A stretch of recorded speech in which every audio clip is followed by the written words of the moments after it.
Joining us now is OjyOkpe. Thank God it's Friday with stories trending around the world. Hello, Jinx. Good morning, Dr. Abati. How are you this morning? I'm good. Perfect. TGIF. Good morning. How are you? I'm very well, thanks. Looking happy. Rufai. Showakpa. So they say you were in the midst of some frolicking. Frolicking with women. I saw that on top of the show. Dr. Abati had to put him on the spot, didn't you? Oh, well done. But good women. Yes. Women in business. Women. We'll pick one These for are him. top We flights. will pick one. Top girls. Excellent. As one book says. Top girls. Absolutely, absolutely. All right. Well, let's begin what's trending with reactions trailing the 2.17 trillion naira supplementary budget submitted by President Bola Ahmed Tinubu to the National Assembly, which has undergone review and approval following outrage expressed by many Nigerians. Well, on Thursday, Abubakar Bichi, the chairman of the House of Representatives Committee on Appropriations, told journalists that the budget of 5 billion naira for the presidential yacht has been transferred to student loans, bringing its total budget to 10 billion naira, eliciting more reactions. As far as we are concerned, we don't have that percentage anymore. We have increased the student loan. If you can recall, student loan was 5 billion naira in the budget, but now we have increased it from 5 to 10 billion so that our students can be able to access that facility in order for them to go to school and to be affordable for them. This is what we do actually. So no more what? We don't have that yet anymore. All right. Well, I guess what would I say? Kudos at this point. But, you know, Nigerians are going to react. This is from Brother Bath, who wrote, Yacht budget to education budget, selling the dog and buying monkey. 1. It is now reported that the House of Rep has moved Tinubu's proposed 5 billion naira for procurement of yacht to education loan budget. 2. Each budget item must have been worked out with clear criteria. 3. One wonders the criteria for adding the budget for Tinubu's yacht to education loan, that the House of Reps just moved the money and left it for those in charge of education loan to work out how the new addition will be expended. Isn't this an opportunity for misappropriation? 4. If the House of Representatives was against the Tinubu yacht budget, just like Nigerians have widely expressed, why didn't they approve the budget with less than the 5 billion naira? Must the bottom line figure be retained? After all, this is a supplementary budget. 5. The decision is more like selling the dog and buying a monkey. Another Twitter user there, Akin, goes, why student loan? Was the budget a yacht loan? They should make it a grant that students don't have to pay back. The 5 billion naira for the most indigent students as grants, financial aid, and the remaining 5 billion naira for less indigent ones as loan. Finally, this Twitter user goes, the more you look, the less you see. The budgetary magic. 5 billion naira budgeted for presidential yacht was moved to student loan, while the Ministry of Defense budget was increased from its initial 476 billion naira to 546 billion naira. That's a 70 billion naira difference. How many presidential yachts will 70 billion naira buy? It is called robbing Peter to pay Paul. But this regime even went as far as paying Silas and Saul. Ayo, of course, you know, these are very, very pertinent questions Nigerians are asking, you know, especially that 70 billion naira difference. I mean, what's that all about at this point? There needs to be more explanation on that. But also, you know, Bayo Onuga's tweet just falls flat at this point. He said it was an operational naval vessel. Which also got a lot of people reacting at this point because, I mean, if it was really for the Navy, why they have to scrap it? I mean, we need defense, don't we? We do. There are so many, what's it called, arguments or debates around this naval base. I'd earlier said that in other countries like the US and the UK, these vessels, the yachts, presidential yachts, the US was called the floating White House. Yes, it came under Navy budget, but it wasn't used for combat or used in the area of defense. It was usually ceremonial. So the justification by Mr. Bayo Onuga is quite curious. Also, put that side by side by the justification by Senator Ali Ndume. In his own argument, he says it's because it had already been paid for, about it had been agreed. So there's a contractual agreement that the vessel is ready to be delivered. It's just for us to pay. Yeah, so we're actually bound. said it. He said that it was ordered the previous administration. So we're actually bound. So all these things we're saying, the thing is ready. They just need to deliver it to Nigeria, and we have to pay. We cannot renege on a contract that's already been agreed on and signed by a previous administration. That's where we find ourselves here. Unfortunately, some of the same set of members in the National Assembly today were in the previous assembly, were the ones who also approved that amount of money to be paid to buy a presidential a presidential vessel. But going on to what he said about the 5 billion, I asked the question earlier, that how did they arrive at the need for an extra 5 billion naira to go to the student loan? Usually there's a set of criteria. We've talked about the fact that the process for this student loan has been shrouded in secrecy. We only know that there's a student loan that is meant to come into effect in January of 2023.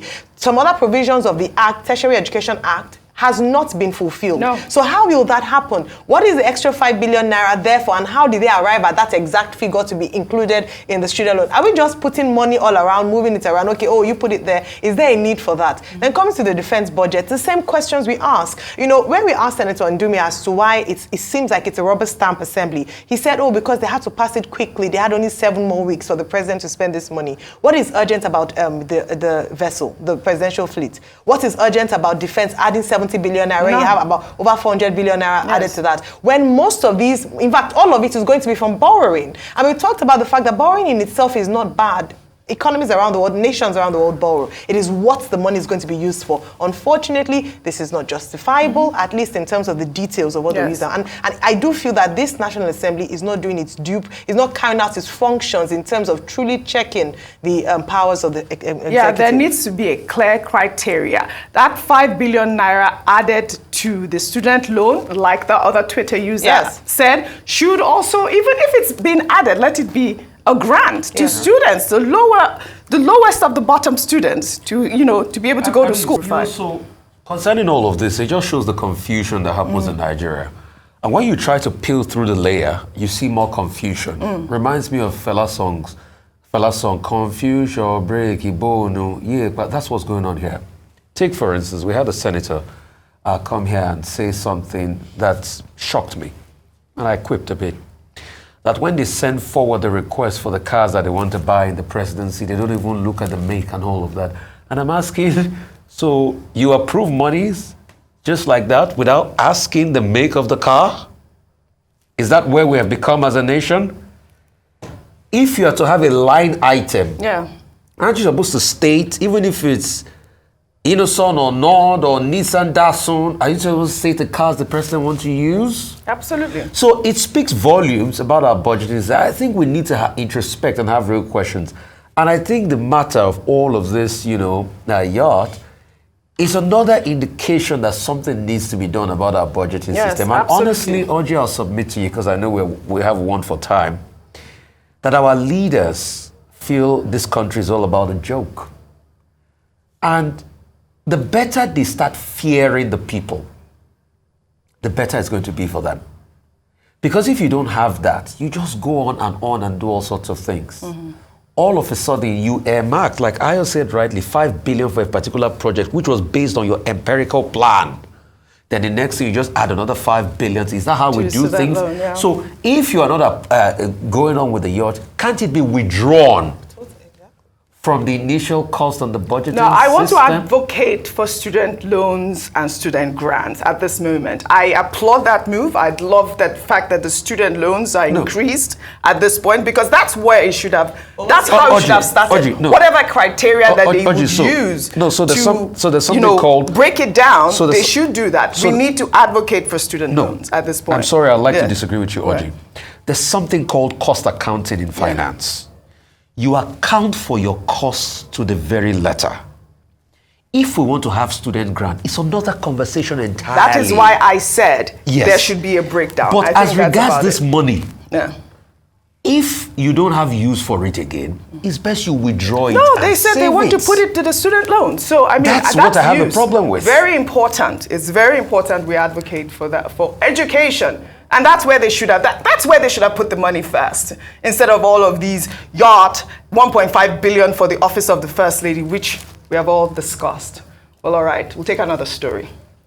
The feud between former governor of Zamfara State, Bello Mattawale, and Dauda Lawal, the state's governor, took another dimension after the state's commissioner for budget and planning, Abdulmalik Gajam, in a trending video accused the former governor of squandering state resources and diverting pension funds belonging to civil servants for personal use. The accusation is the latest from Dauda Lawal's administration against Bello Mattawale, who Lawal recently accused of embezzling billions of naira through the abandoned Zamfara airport cargo project.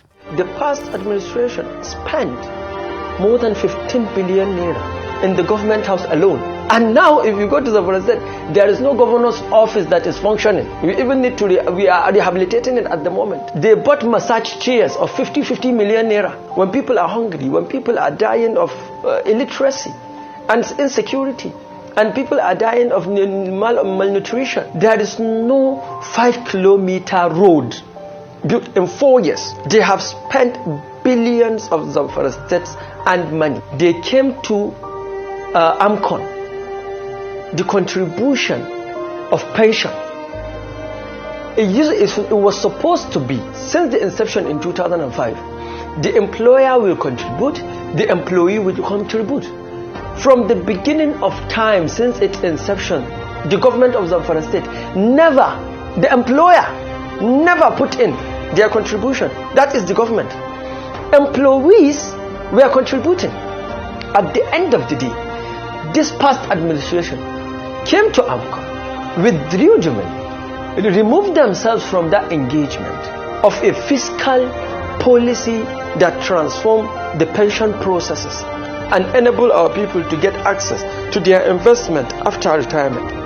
They withdrew that money. They squandered over 1.something billion out of pension money. What do you do with pension money? All right, what do you do with pension money? This video got me, was longer, and this commissioner made a lot of allegations about the past administration. This has been going on for months, Dr. Abati, but I thought that video was very important when you talk about pension funds being taken out from retirees, Dr. Abati. Well, very serious allegations here by the Commissioner for Budget and Planning of Zamfara State. On the surface of it, you may be tempted to say, oh, this is PDP government taking over from an APC government, and that there is partisanship involved, there is, politics involved.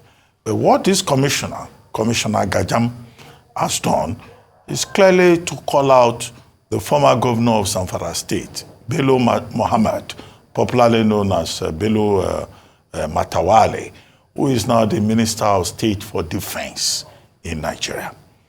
He simply indicted the former governor as having done absolutely nothing in Zamfara State, as having stolen the state blind. He made the point that the whole of Zamfara State does not even have 2 vehicles that can make a successful trip from the state capital to Abuja.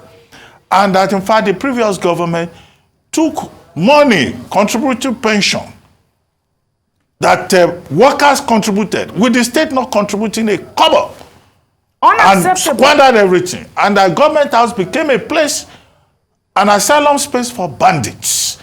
And that the former governor, Mattawale, defense Minister of State for Nigeria, was buying luxury vehicles for bandits.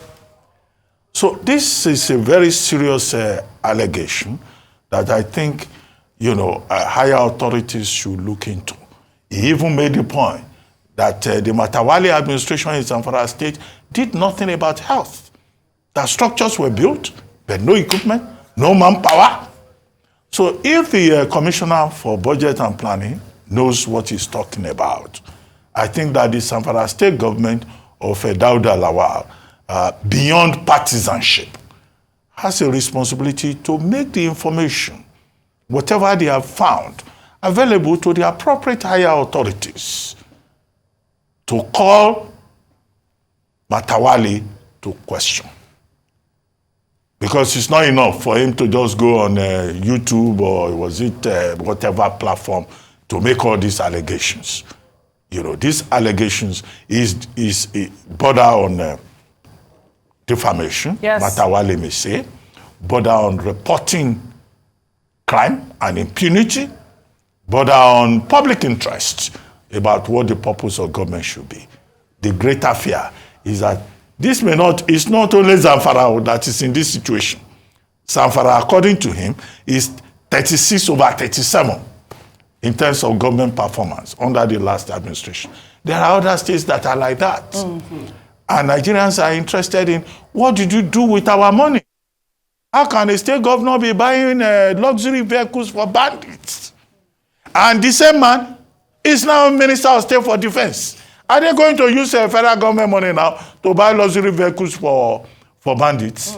So it raises a lot of questions, but these are still at the level of allegations.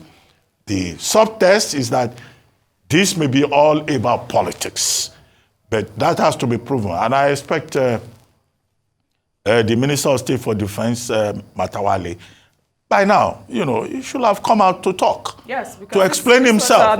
He has the right to defend himself. All right. And he should do so forthwith. Otherwise, this story will become the received wisdom from Zamfara State, and it will be a stain on his reputation. All right. He has the duty to tell us what exactly happened in Zamfara State. All right, then. We'll take another story. The governor of Lagos State, Babajide Sanwo-Olu, on Thursday commissioned the Red Line Overpass Bridge in the Yaba area of the state. The overpass bridge is one of the 4 new bridges built by the Sanwo-Olu administration on the Red Line rail alignment to eliminate vehicular, pedestrian, and train traffic interaction. Before the end of this year, I want to assure you that we will begin our testing on the Red Line. The infrastructure, the construction are well over 90%. In fact, some of them have indeed been completed. The steps, the ramps, the sidewalks, the overpass are not marketplaces. They are for pedestrian movement and for vehicular movement. And therefore I want to use this opportunity to also sound a last warning to people that are trading on the rail tracks. The rail tracks are not marketplaces, and we will be walling off all pedestrian movement along the rail tracks. The Red Line, the Yaba Overpass Bridge, commissioned to the glory of God and to the benefit of mankind. Amazing. Well, in another development, the presidency has flagged off the Presidential Compressed Natural Gas Initiative, targeting the conversion of 1 million gas-powered vehicles in Nigeria by 2027, with the unveiling of 7 conversion centers across Nigeria, including in Lagos and Abuja. Well, during the launch of the conversion center in Abuja, Toyin Subai, the senior special assistant to the president, domestic, said the initiative will benefit every Nigerian. For us at PICNG, when we had a meeting, we can't just understand how it was possible that Nigeria, up until today, has been buying petrol for all the cars, for commercial vehicles, for diesel. I mean, it's ridiculous when we have gas here and we can use the gas ourselves. We can power all our vehicles with the gas at one third of the cost. This is everybody's product and everybody's initiative to achieve. There is not going to be locking somebody out and opening the door for another kind of people to another. There is no cabal that's going to be involved in this. This is amazing. They intend to even unveil about 1,000 more centers in the future. While in Ogun State, Governor Dapo Abiodun this week unveiled the state's CNG-powered mass transit buses with a promise to implement policies and programs that would ease the high cost of living in the state. Inaugurating the CNG buses, the governor explained that a successful conversion of the diesel and petrol engine buses to CNG was another landmark achievement of the current administration in line with its multimodal transport master plan, targeted at reducing cost of transportation across the state to cushion the effects of subsidy removal. These are better, they are more efficient in terms of consumption of fuel to cost, they are cleaner, and they are a more sustainable means of transportation anywhere in the world, and we are starting that in Ogun State, being the first state in Nigeria. As your governor, I'm extremely delighted that we are able to commence the implementation of this laudable initiative. And I'm bold enough to say that we have come top yet again as the first state in the country to record this feat. We are determined and committed to the implementation of a multi-modal transport master plan, which connects our air transportation, road transportation, sea transportation, rail transportation. Another laudable initiative by the federal government. I think this is completely amazing. When they do good, we praise them. Just to say that Ogun State took the lead. Oh, really? Okay, fantastic. You should have just said that earlier. The revolution started in No, Ogun we have to do Yes. the two Ogun State. After Lagos. No, Ogun State first. After the center of excellence. Well, all right. I'd like to thank you all for your great analysis, as always, on What's Trending Today. Well, that's all I have for you on What's Trending Today. I'll see you all next week.